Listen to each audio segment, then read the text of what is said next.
ఆయన ఆధ్వర్యంలో మన భువనగిరి టౌన్ పోలీస్ స్టేషన్లో 3 బొలెరోలు పట్టి ఇప్పుడే పోలీసులకు అప్పచెప్పడం జరిగింది.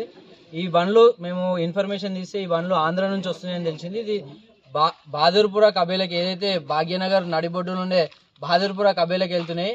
సిగ్గుండాలి హిందువులకు కూడా, ఎందుకంటే తల్లిలాగా గోవుని పూజిస్తారు. అదే గోవు ఈరోజు కబేలలోకి వస్తుంటే ఒక్కడు మాట్లాడతలేడు. ఇదే బజరంగ్ దళ్, హిందూ వాహిని, విశ్వ హిందూ పరిషత్, RSS లాంటి కార్యకర్తలు ఏదైతే ఆర్గనైజేషన్స్ ఉన్నాయో వీళ్ళకి తప్ప మిగతా ఉన్న సెక్యులర్ హిందువులకు ఎవరికి వర్తిస్తలేదు. దయచేసి హిందువులారా బయటికి రండి, తల్లి లాంటి గోమాతను కాపాడుకోండి. కసాయిలకు ఒక్కటే హెచ్చరిస్తున్నాం, మీరు ఎన్ని దాడులు చేసినా, ఎన్ని అటాకులు చేసినా, ఏం చేసినా, మా మీద తప్పుడు కేసులు పెట్టినా గోరక్షణ మాత్రం బరాబర్ చేస్తాం. మా లక్ష్యం ఒక్కటే, తెలంగాణ భాగ్యనగర్లో ఒక్క గోవు కూడా కట్టు కావద్దని మా సంకల్పం. అదే అనుక్షణం మా ప్రాణం పోయేంత వరకు, లాస్ట్ మా ఊపిరిన్నంత వరకు మేము గోమాత కోసం పనిచేస్తాం. ఖచ్చితంగా రాబోయే రోజుల్లో గోమాత కోసం, గోమాత రక్షణ కోసం పెద్ద ఎత్తున ఉద్యమాలు ఉంటాయి.